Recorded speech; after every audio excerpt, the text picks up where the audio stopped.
ڕاستیم لە کەناڵی پەیام پیرۆزبایی لێ ئەەکەین بە بۆنەی ئەو نمرەی بەدەستێناوە. وتم ئەگەر قسێک مام بکەی هەست چۆنە کە ئەو نمرەت بەدەستێناوە؟ والله الحمد لله من فضل خۆی گەورەیە کەم نعمەتی پێ بەخشین والله دڵم پڕ خۆشە الحەمدولله. چەندێ چاوەڕێەوە تەگەر خوشکە زەینەب کە تۆ ئەو نمرە بەدەست بێنی؟ والله الحمد لله خۆم لە ئەوائیلەکان بووم چەند ساڵە ئەم ساڵەشان ساوڕێەوە بووم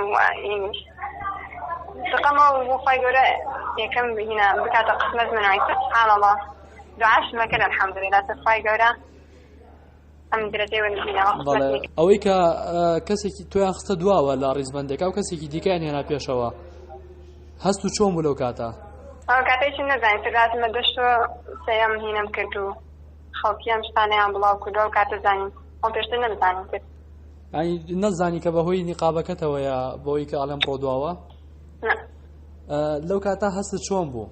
کە دوایکە کاتێک کە زانیت بۆ هۆکارە تۆ لە ڕیزەکە خراویتە دوای هەستت چۆن بوو؟ هەست و بەچی کرد؟ خۆی گەورە هیدایەتیاندا نازانم قسە نەکەم بەس خۆی گەورە هیدایەتیاندا و تا چەندە هەستێکی ناخۆشی بە تۆ بەخشی کە ئاوا مامەڵەیان کرد؟ ئەوم بۆ خۆش ناخۆشە بۆی منیش نە و بۆ هاوڕێکانم بۆ ماوساکانم بۆ خەزم شتەکان بۆ ناخۆشمە. تا ئێستا کێ پەیوەندی پێوە کردویت و پشتیوانی بۆ دەربڕیوی لەو لە بەرامبەر و هەڵوێستا؟ الحەمدولله تۆەوە بینی فەیسبوک ماڵخەڵاتی بۆ هاوڕێکانیش هەم لە پشتگیریان کرد و مامۆستاکانم پیان دڵیان بۆ خۆش الحەمدولله. زۆر سوپاس دەکەم دەرفەتەوە من بەخشی سەرکەوتوبی پیرۆزت بێ دووبارە. سپاس بۆ تۆ خوا لەگەڵ.